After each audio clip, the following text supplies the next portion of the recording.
Okay, we're back. We're live. I'm Jay Fidell. Welcome. Alan Yonan from the Star Advertiser. Okay, there you go. One of my favorite guys, and one of my favorite shows is to talk with Alan. You know, I follow him following, so to speak. Alan does a lot of energy for the Star Advertiser, and we really like to connect once. I like to connect once in a while, and sort of check in with him, a reality test, if you will. Certainly, there's a lot going on. There's a lot going on. You know, we're in the middle of a transformation, and and Alan knows about it. So, what I thought originally to talk about, at least for a starter, is we seem to be having a the outline is emerging. The outline is emerging, and where you might not have, seen it clearly a couple of years ago, now it seems that PV is everything. PV is taking over, and maybe a microcosm of the world in general. And everybody's finding that PV works, and there's a lot of manufacturers, and it's getting more, efficient, and everybody likes it, and people do not protest in the street about PV. Nope. So you have no, political issues. I mean, well, there's some political issues, but about putting it in. Everybody, in fact, that's the problem. Everybody wants to put it in. And then, of course, the grid, gets threatened and saturated and all this. And HECO takes the position that they can't just keep taking it. Have to do sort of a house by house curtail by way of these, interconnect studies. And depending on where you live and what the level of saturation is in your area. But it's emerging. It's emerging as the leading. Those areas are going to be increasing as this exponential growth Would continues. you agree with me that it will get resolved? It has to get resolved. Yeah, I mean, it's they're dealing with things they haven't dealt with before, but all the way through history, technological challenges have emerged, and with time and persistence, I'm sure they'll get to the point where it won't be as difficult as it is now. Yeah, I mean, right now it's a big push by a lot of people who have collectively a lot of clout and make everybody mad at Hawaiian Electric about it.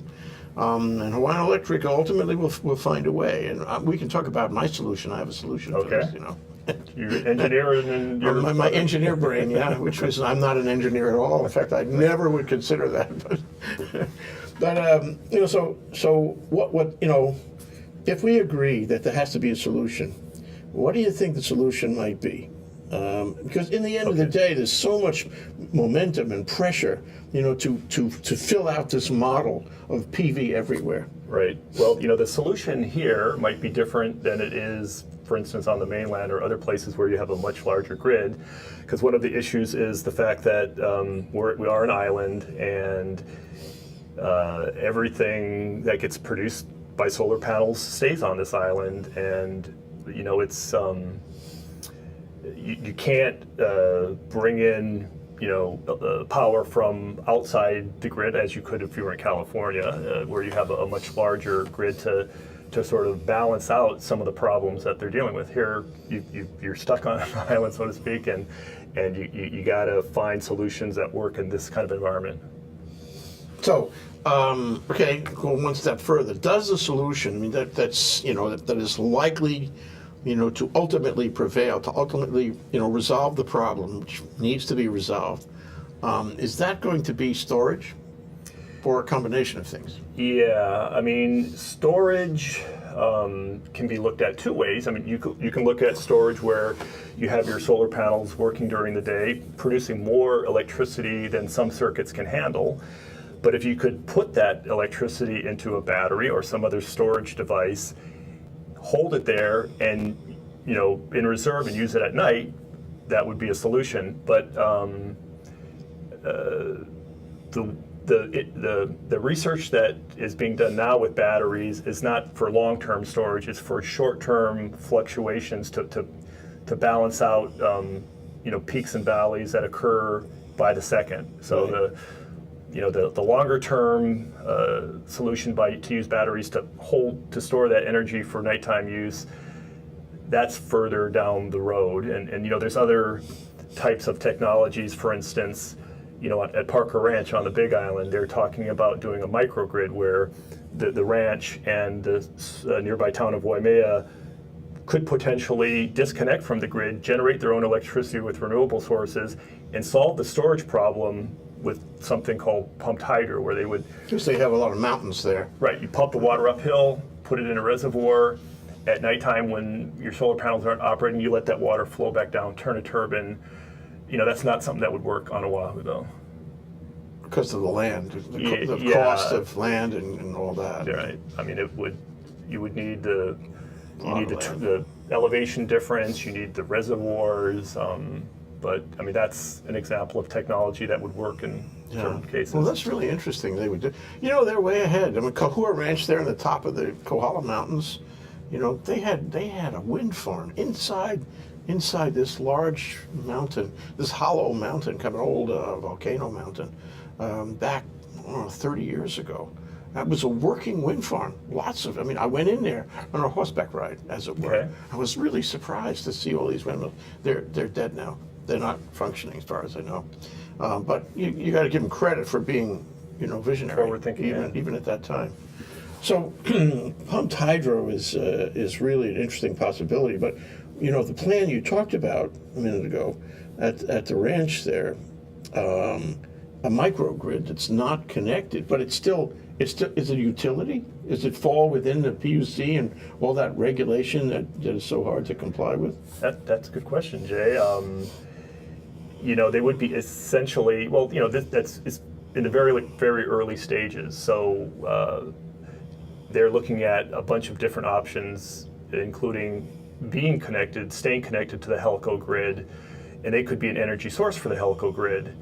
And whereas with hundreds of homes or thousands of homes each having a solar panel, having your power source come from one entity, Helco could manage that really well. If Parker Ranch wanted to hook into Helco and say, when we have excess power, we can give it to you through one conduit, whereas 10,000 individual homes, a utility has a hard time monitoring the output of each one of those solar panels and how they can balance that. If I were the utility, I'd welcome that. Yeah. Sort of like minimum point of entry on the telephone thing.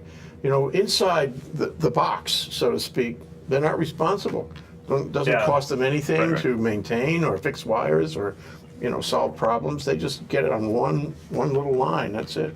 Yep. Same here. That would actually be a benefit for HECO. They wouldn't have so much control inside, but outside, just get it through. That'd be pretty interesting. Right. And if it works there, somebody else will want to do it. Yeah. Well, I mean, there's a developer that's looking at Molokai, and he wants to do, or the company wants to do a combination of a solar and pumped hydro. I think Molokai is pretty much written off wind. I don't think they'll, the community there has resisted two different efforts by developers to do wind projects. So the person now that's trying to work with Molokai Ranch is proposing no wind. It's all solar in combination with pumped hydro, which would provide the storage, part of that project, which is, would be at this point cheaper than batteries. Batteries at this stage, even though the prices of batteries, or lithium-ion batteries, is coming down, battery storage is still expensive, prohibitively expensive. It's so interesting that's happening on Molokai, because Molokai was sort of dead set against it. Just leave us alone. We'll, don't come around. And it really, you're right. I mean, the group, the activist group there, the opposition, really crushed wind. I mean, they were much more activist than Lanai, and Lanai was pretty activist all by itself. But in those cases, there was no guarantee that it would bring your rates down. Whereas the new developer, this would be just for Molokai project. They wouldn't be trying to export any of this electricity. So they won't say what their estimates for the reduction in the electricity prices is, but some amount of reduction. And Molokai and Lanai pay among the highest in the mid to upper 40 cents per kilowatt hour. I saw the diesel facility on Lanai once. I've never seen that. I mean, it looks like a railroad car. It's really ugly. I heard somebody describe it as if you went to Indonesia in the middle of the jungle and they were going to do gold mining, they would drop in a diesel generator, and that's kind of what they've got over there. Doesn't fit very much with the terrain, but there it is, big rusted, post-war diesel generator, been Burning working all this time. Expensive fuel too. Expensive fuel, expensive to maintain. It may look, rusted, but it must cost plenty to keep it going. And so I think the same thing on Molokai. It's just way back when, kind of old diesel. So, what's ironic about it is that the guys on Molokai didn't want to talk to anybody about wind, although Walter Riddy had his own windmill. It was a modest windmill, and he knew about wind. And now they're focused all on PV. Now, there are some retired guys who are in the wind business, and I've talked to some of them, who live, I'm not sure they're retired either, who live on Molokai and consult about these things, and probably the community has made some kind of decision over there that if given their own prerogative, and I think they have their own prerogative more than most places. You have political will anyway. They're going to do PV, okay, and to have not one but 2 PV farms come in and batteries and all this in the last few months, it means that somebody in Molokai is talking to the people who might do it. In the one case, MECO wants to put 3 megawatts storage in there. Right, that's a project they're doing with Hawaii Natural Energy Institute, UH affiliate there with federal funding, and that's not so much of a storage project but it's something they're doing because they have a lot of blackouts and brownouts on Molokai. And that's probably because they got so much PV. Not necessarily.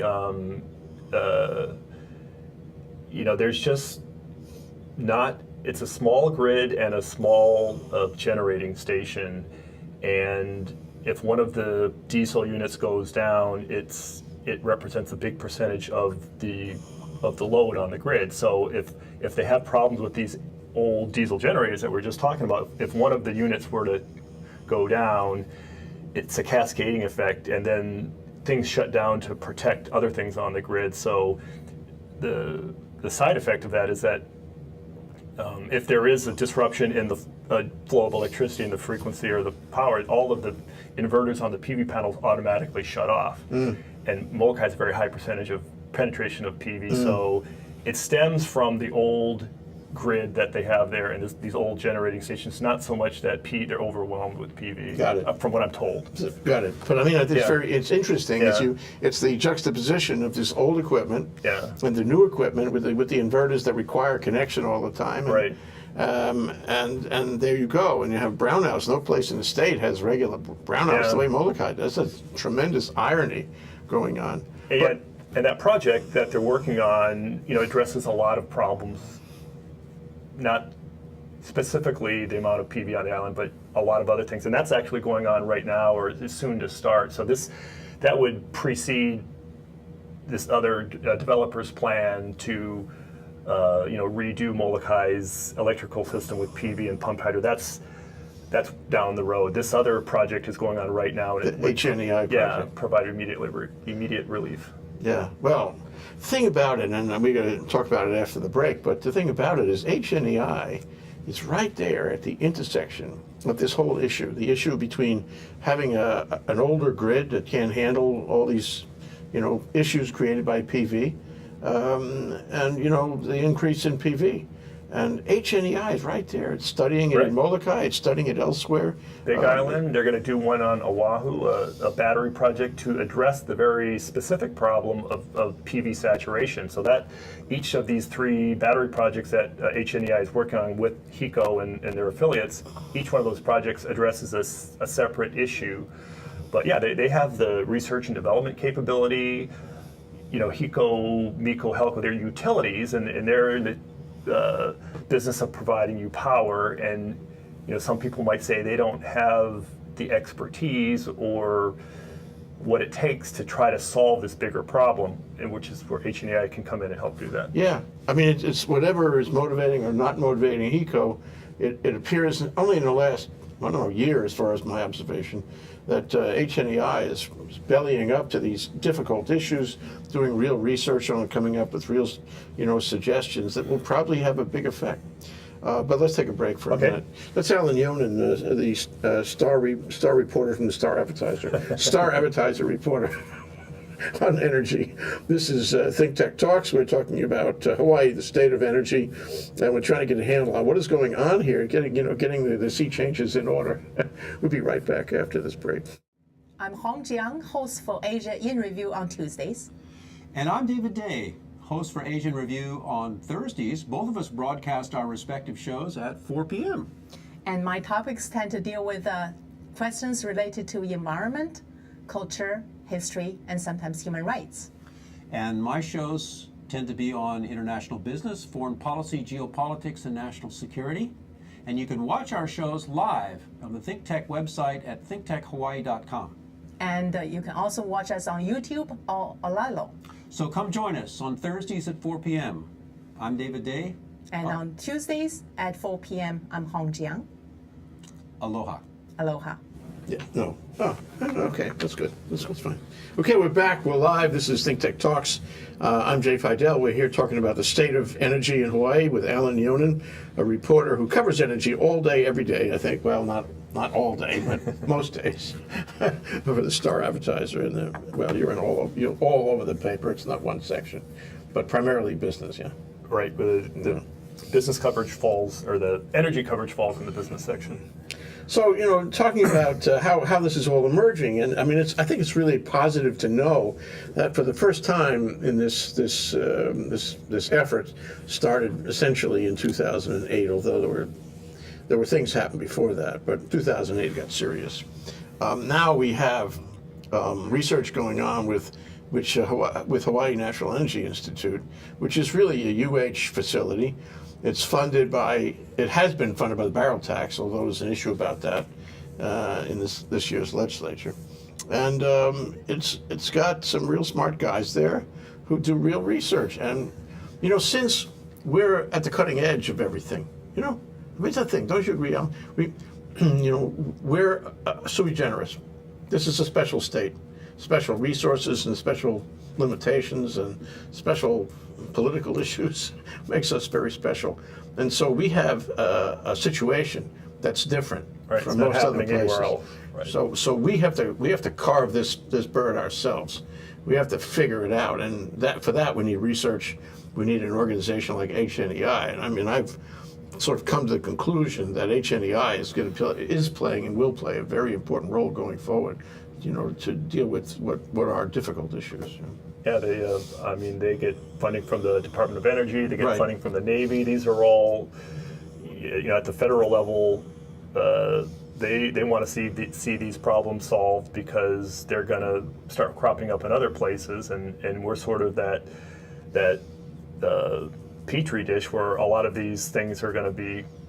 We're going to try to figure out some of these issues and how to get past them. I hope we can make some money with this. Well, they should, make sure they get a good patents. lawyer to get the intellectual property rights to all of these things, and then charge people for them.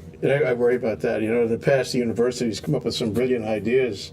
In vitro fertilization comes to mind. It was invented here in Manoa, Right. And we gave it away. Never made any money at all. And we did some cloning here, right? Or Yeah, sheep, green sheep. Yeah. Never made any money on it. So, I mean, this is an occasion. See, the problem is there's so many people who are watching and funding from foreign sources. I mean, offshore sources that, they're not gonna want to see it protected by local organizations. I mean, the Japanese government, Hitachi, a lot of these big corporate folks are on Maui working with over there on smart grid technology, electric vehicle technology. So they're going to want to take that information back home with them. Sure, and we can't sell it if they do that. So, I mean, there should be somebody out there in charge of getting intellectual property rights for what we do here, what we learn, whether it's HNEI or some other way. Get patents on them, and Yeah. I mean, and we're going to have somebody later on the show that's being funded by a startup, being funded by the Hawaii Accelerator, the Energy Accelerator. Don Lippert's group. Yeah, right. And that's the great thing, that we might actually have an energy tech sector here that would invent things. I remember there was one project, it went away, but there was one project called LIDAR, or using LIDAR to see which direction the wind was coming from, using the, what do you call it, laser technology. Okay? And this would have been great for us to patent and protect. I don't think it got that far, but it struck me, this is the kind of thing, because I figured at the time that which way the wind is coming from is really important to size up where the windmill goes. Right. And that kind of technology would be useful. But out of that flows a question I'll put to you, is where is wind anyway? What happened? Yeah, I mean, Molokai is out of the picture. Lanai, Castle and Cooke still wants, even though Castle and Cooke sold, the bulk of Lanai to Larry Ellison, they reserved the rights to develop a wind farm there. According to your story, Chris Lavorne from Castle and Cooke was there last night at the PUC hearing. Right, and they're keen on, keeping that project alive, even though there's a great deal of opposition there on Lanai. Mm-hmm. There's a developer who wants to put a project in next to the existing First Wind project up in Kahuku. The company, Champlain Wind, they're getting some resistance from the Kahuku community. Interesting how that's turned. At the time that Kahuku thing went in the first place, everybody was behind it. And now the fire just turned everybody. The battery fire part of it at the First Wind project, but it's also this, if you look at a map of the town up there, this would basically put wind turbines on 3 sides of Kahuku, and I think, that's, people just feel a little bit claustrophobic by being surrounded by these things. People are having trouble with wind. They don't have trouble with PV. Everybody likes PV, but they don't. Aesthetically, like yeah. What about Ulupalakua? They seem to be going gangbusters with wind. Right. So Maui, First Wind has its Kahiava 1 and 2 above Maalaea, and that's some of the best wind resources in the world. They're, we talk about capacity factor. That's how much of the actual capacity, the nameplate capacity of the device, the wind turbine, how much energy you actually get out of that. And in Maui, they're getting upwards of 40%, which is extremely good, much better than solar. On the other side, on the Haleakala side, Ulupalakua, they've got their project in. In fact, they have too much wind on Maui, and that's why one of the reasons the state is pushing for this cable, so that at night when there's curtailment, when they have to dump this excess wind energy that they're not able to use, they could bring it over to Oahu. Actually, it's the same thing. Runs a parallel. Although I think we agree that wind doesn't have as many supporters these days as it used to, and not as many supporters, among the community as PV does, largely for aesthetic reasons. That it runs a parallel on the storage solution. If there was a storage solution, then you wouldn't have curtailment, and you wouldn't have interconnect problems with the PV. It's the same thing. So it's all about storage. Yeah, it seems to be the big bugaboo. That's where we're hitting our limits, is because it's at a oil-fired or gas-fired or coal-fired power plant, you can crank it up and crank it down to meet the demand. But wind and solar, they're just going all out. When a sunny day at noon on Honolulu, you've got many circuits that solar energy is providing 100% of the electricity that's being consumed on that circuit. And then, if you start reducing the load, you've got too much PV being produced, and that causes HECO problems. Seems like such a shame. Yeah. You go to all this trouble, and there it is. You've captured Mother Nature. You've got her. Yeah. But you can't use it. Yeah. We got to do something, Alan. So batteries, pumped hydro. There's other things where some sort of more fantastic ideas, like you could put big elastic or bladders under the ocean, fill them up with air, and then allow that air to escape to provide you. I mean, you would use the excess energy to fill it with air, and then use it as you needed. Yeah. So Okay. I mean, how many of these ideas are ever gonna? Right. Those the flywheel. Remember the flywheel. There's the flywheel. Or I guess on the mainland, there's some. Underground caverns like in the Southwest where you could fill them full of with air, compressed air, and Yeah. Although the rock in Hawaii, I don't think it lends itself to that sort of thing. It's porous, and you have to find a way to keep the air inside, without seeping out. The other thing, Jay, though, is storage is, there needs to be a lot more done there. But even, for instance, the HNEI project that they're doing out in Eva, they're using batteries, but not so much to store the energy to use it after the sun goes down, to allow the excess, basically to smooth out the voltage and frequency fluctuations that the solar energy is causing. And that kind of research and development hasn't been done. This is one of the first projects to do that, and that is on the distribution side. So all these other big, the big batteries that they do at the wind farms, those batteries are to regulate the outflow from the wind farm as that electricity goes into a main, HECO trunk line. But out in the neighborhoods at the distribution level is where HECO is running into these problems with. People are having to wait until HECO finishes up some studies, or maybe HECO may ask you to put in a new transformer. So the research the level of it acceptable. Right. So that's different than storage. That's more of a a buffering kind of a technology. But there's also technology that could be done. We could get intellectual property on that. That would be useful around the world to flatten the curve and make it more useful to the community. I'm so excited about this, and I think that somebody up at UH right now is working on a little capacitor about that big, and this is going to have extraordinary, battery effect. And you put them all together, thousands of them, and all of a sudden you got a battery that has never been seen before. Somebody's going to invent that. It's going to make Bill Gates look like a piker. It's going to make Larry Ellison look like a piker. Maybe Larry Ellison's working on it. He can do what he wants.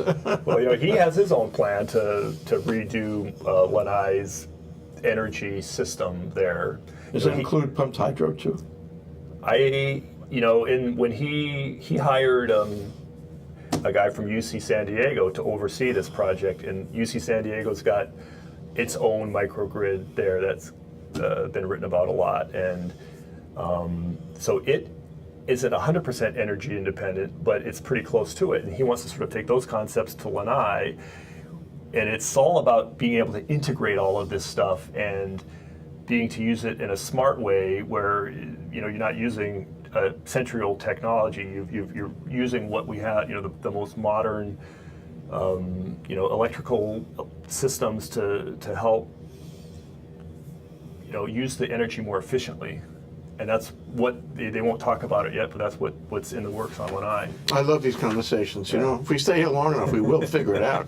That's Alan Yonan, the Star reporter for the Star Advertiser on energy, and I'm Jay Fidell, and we're here on a Think Tech Talk. We're having a Think Tech Talk about Hawaii, the state of clean energy. We'll be right back after this short break. Aloha, I'm Nicole Horry for Think Tech.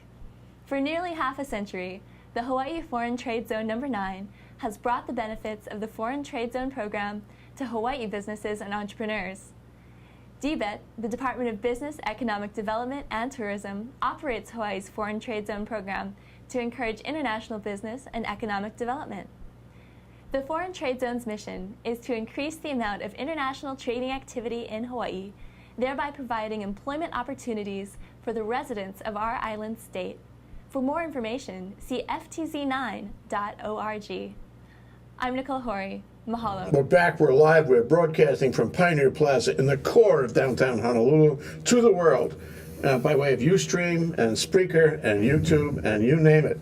We get out there. We also put this on Olelo too, So there is somebody's listening, telling you, Alan. Okay.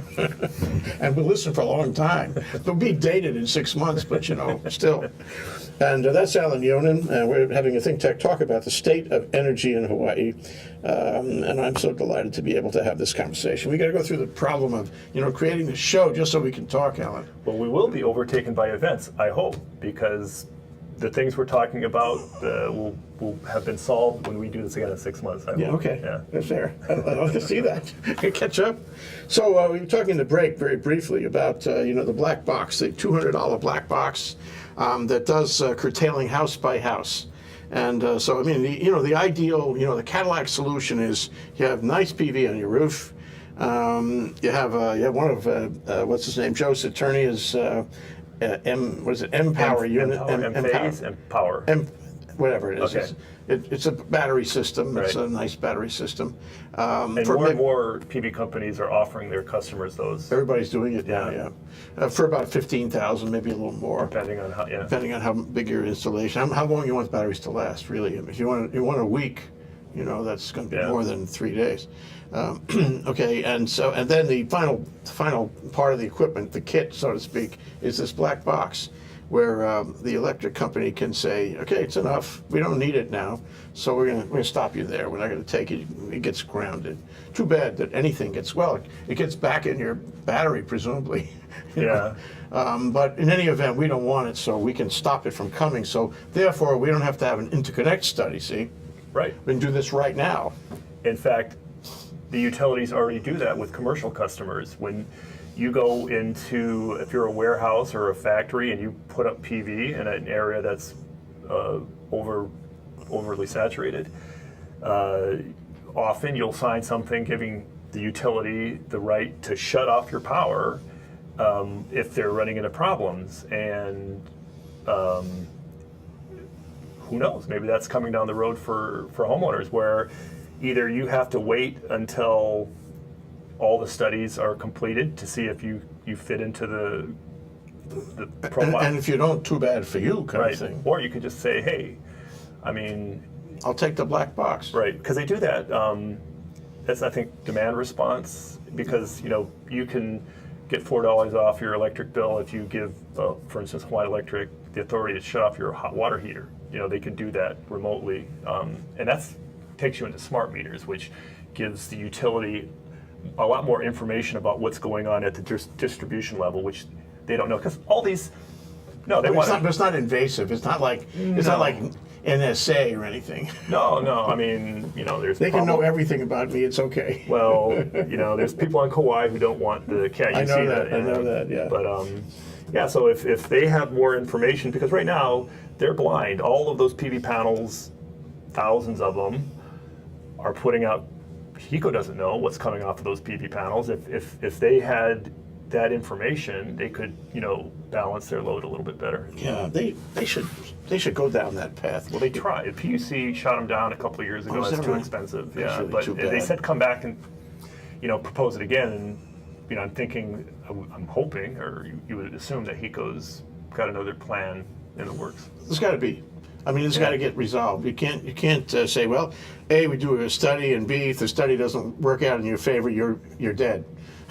you never get it. You wait for until kingdom comes. That's not an acceptable solution. So there's got to be technology that comes in here and fixes it. And it seems to me that the black box solution has got to emerge after a while. If it's either the black box or the batteries or both or what. Right. And the big question is, when is the battery and the system, going to be the problem of the homeowner, and when is the battery of the system going to be the problem of the utility? I mean, there's this conference going on in March. You're going to go on Maui. It's organized by the county of Maui. Right. Doug McLeod. It's the he's- utility of the future. Right. I mean, really, this is really exciting. We should have a conference like that here. Instead, in Maui, they have it in Maui. These are critical issues. What is the utility going to look like? Right. You should go. Well, I'll talk to my bosses about that, Jay. But yeah, whose responsibility is it? I mean, that's with this latest rapid growth of PV and the utility telling some of their customers, even, all throughout the state, that if your circuit has too much, but we'll let you do it if we can study and figure out what needs to be done, and that study may result in some kind of equipment upgrade. And till now, the customer has paid for those upgrades. And on the commercial side, they'll pay tens of thousands of dollars for new transformers and new equipment because it's built into the cost of business. They can amortize it and get their money back.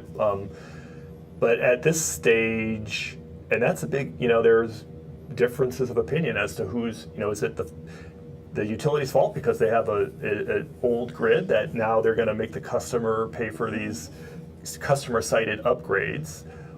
But then if you were to build that into their rate base, if they were to just absorb that cost, then they would spread that among all of the utility customers with or without, PV. So it's there's some fairness issues there. Yeah. Well, nobody wants to pay for it. You start out with that. Nobody actually wants to pay for it.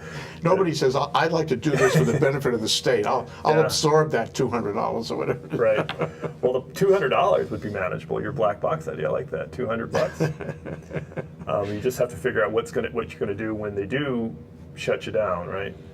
No, it's not a problem. Why? Because with net metering, right, which is only since 2001 or something, that's right. you don't send it back. That's all. Right. You're not producing. You don't get any credit or money for it. Yeah. But you're still on the grid. Still on the grid. Yeah. If anything happens, you can still draw power. You may pay a little. It's just a matter of dollars and cents. That's all. And it's not a lot of dollars and cents. I don't know why people don't like it. They should try that. They should come up with that. And I believe that there is a box like this. It's not just my imagination. Like we were just saying that at the commercial level, they do it. So to say the technology is already there. Yeah. It makes it smaller. Yeah.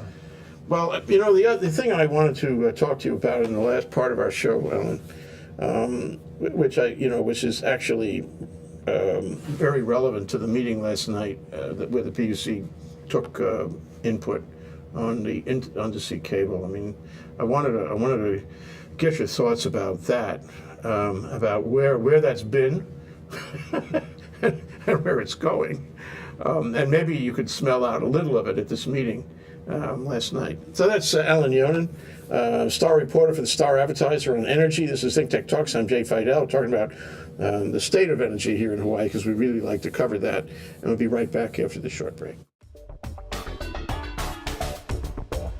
We want to thank our underwriters. Hawaiian Electric Company and its affiliates Maui Electric on Maui and Hawaii Electric Light Company on Hawaii Island are deeply committed to the communities they serve. Galen Ho is a senior executive of BAE Systems, a global defense, security, and aerospace company. The High-Tech Development Corporation, the state's leading technology agency, attached to the Department of Business, Economic Development, and Tourism. Castle and Cook Hawaii, with a time-honored legacy that spans more than 160 years and revolves around its mission of investing in Hawaii, creating communities, and providing for the needs of our state. Hawaii Gas, formerly the Gas Company, a proponent of the Liquefied Natural Gas Initiative, helping Hawaii achieve its transition to clean energy and a better energy future. Collateral Analytics, a Hawaii-based tech company empowering the real estate industry with greater and faster access to the tools and data they need to make better informed property investment decisions.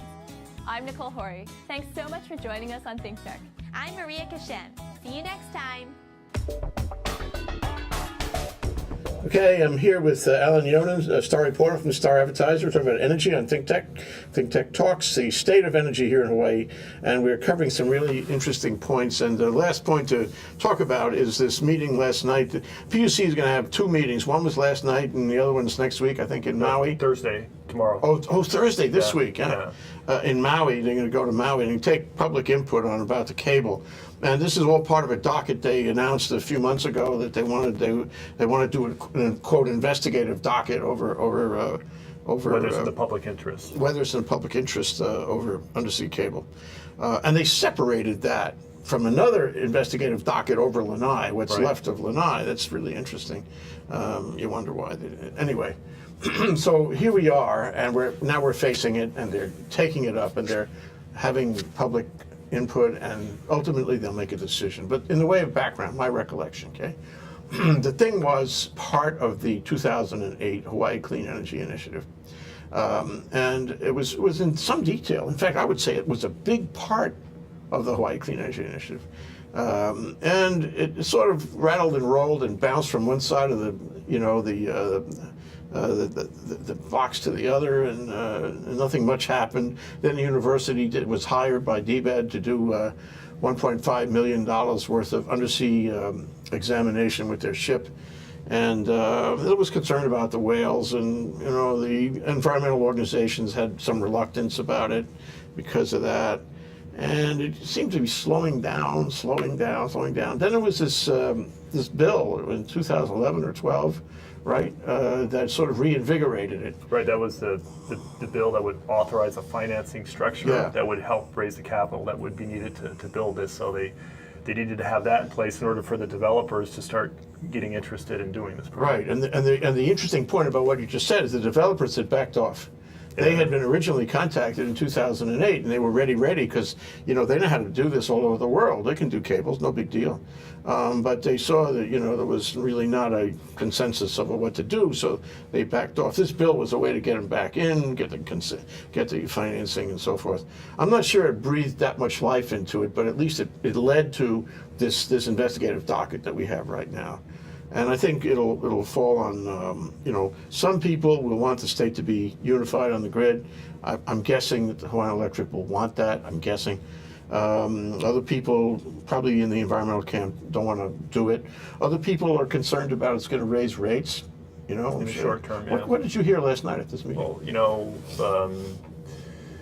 DBED's position is that over the life of the project, which I believe is 30 years, 30 years. That sounds right. Let's say 30 years, that the ability to integrate the two grids, at least Maui and Oahu, the ability to bring over some of the excess wind energy that's being curtailed, just by enlarging the grid with a two-way grid tie would, save over 30 years, save about $420 some odd million. I mean, the cable itself would cost, I think they're estimating $700 million. The net savings, most of that would be coming from, reduction of fuel costs. There would be a net savings over the long term, but sure, in the short term, there's going to be some expense to build this thing. Was there? What was your sense of the group? I mean, were they in favor, against? Were they all fragmented? As I would expect, fragmented myself, but yeah.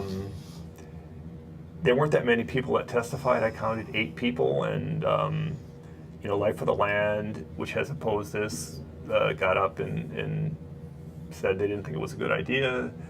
DBED was obviously, they're the main supporter of this. They're the one who commissioned a consultant study that was submitted as part of this PUC docket showing these savings and under various scenarios. And Castle and Cook, the Lanai developer that wants to do the Lanai project, got up and said they would be in favor of it as long as it would include them. Because right now it's just can't argue with that. I mean, it's strictly Oahu to Maui, no Lanai in this investigative proceeding. So, but yeah, there wasn't. I mean, I'm assuming that when they get to Maui, some of the folks from Lanai will go and they'll be against it, I would think, because anything that comes, this cable would go right by them, and they're pretty much united against undersea cables. And so, yeah, you might probably, I would imagine you'd see more. I remember Robin Kay once, I mean, not to say that what he said at one moment is what he will say at another moment, but what he did say was, it was in that TV show that was, remember that really watershed TV show on PBS about the cable, about wind and all that. Yeah. He said, if it doesn't touch Lanai, it's okay with me. Okay. Just leave me alone. I don't want it here. I don't want the windmills here. It'll disrupt my island. So I mean, it would seem to me that if they have prevailed, maybe they have, in stopping it on Lanai, they shouldn't oppose it. But there was somebody in your article, there was somebody from Molokai there who opposed it because, as a conceptual matter, they would oppose any cable, wherever it went. Right, because it would, in their eyes, if it's running right past Molokai, it wouldn't be that hard to just do a little spur connect Molokai to this Wow. cable, and then Molokai's back in the picture. Although not there that is no easy. indication that Molokai, that Molokai Ranch, the big landowner, it seems like they're pretty much done with potential cable projects or wind projects.